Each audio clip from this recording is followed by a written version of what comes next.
Now, our alternative car comes from a manufacturer that is no stranger to the world of small diesels.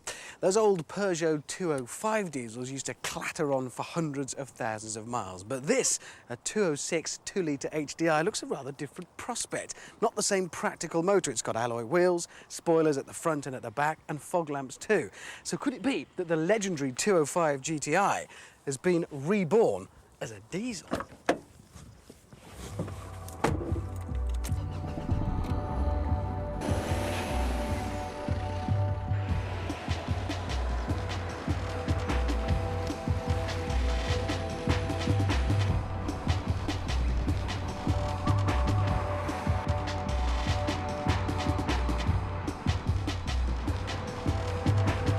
In a word, no, not really.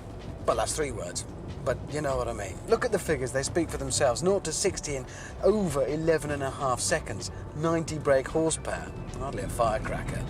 Driving the 206, any of the 206s, not just this 2-litre HDI. And you do realise just how complicated a thing a driving position is. Think about all the different factors. You've got the seat squab itself, the height and the angle of it, the rake of the seat back, where is the seat, forwards or backwards, the pedals, where are they, where are your feet in relation to your knees and the rest of your body, and the steering wheel, is it out or in or up or down or twisted this way or that. In all, it's a very complicated sum, and it's one that the designers of the Peugeot 206 got horribly, horribly wrong. The result is a truly awful driving position, unrivaled, I'd say, in the car market today for sheer discomfort.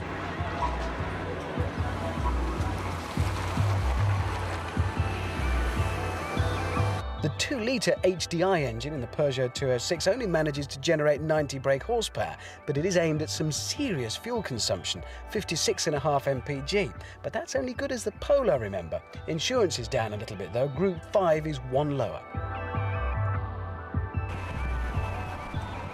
Where it falls down, again I'm afraid, is the interior.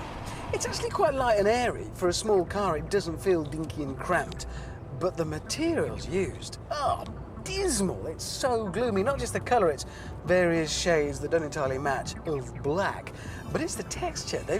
Somebody decided to use this rather thin and nasty plastic, and then to imprint upon it, it looks like the pattern of an elephant's skin. It's not very nice.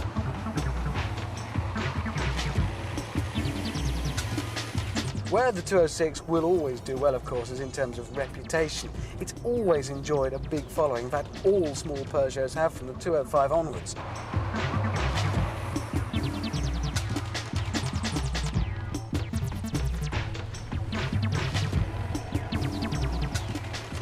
Well, if you can live with that driving position, then you've got to be sure, and you don't mind a rather shabby cabin. It does represent excellent value, and it's certainly a good-looking motor. But if that doesn't set your world alight, here's 5 alternative small diesels.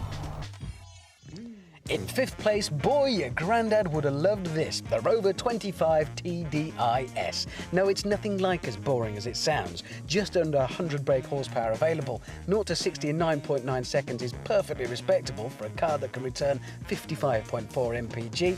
The insurance is a little bit steep though, at 7. In 4th place, Peugeot 106 1.5D Zest 2. The name is substantially bigger than the car and the power, a rather measly 58 brake horsepower. It's economical though, and the insurance isn't too bad at Group 5, and it does look very cute. In 3rd place, the VAUXHALL CORSA 1.7 Dti Sxi. Who'd have thought it, a Corsa managing anything respectable? But they are looking pretty decent of late, and at 74 brake horsepower and 60.1 mpg, you can't argue with the figures, and the insurance is the lowest of the bunch, just 4. From Seat, the Ibiza 1.9 TDI makes it to 2nd place. With a mighty 100 brake horsepower, it's the most powerful of these 5 alternatives. The MPG isn't bad either, 57.6, and you don't pay too much through the nose for your insurance at Group 6. It's still 1 lower than the Rover. In 1st place, though, our top alternative is the really rather radical Audi A2 1.4 TDI, a small car with apparently huge amounts of space. It might look quirky, but it does the business with the numbers, 75 brake horsepower and returning an enormous 64.2 mpg. For a posh car, you don't even pay through the nose for insurance either, just at Group 5.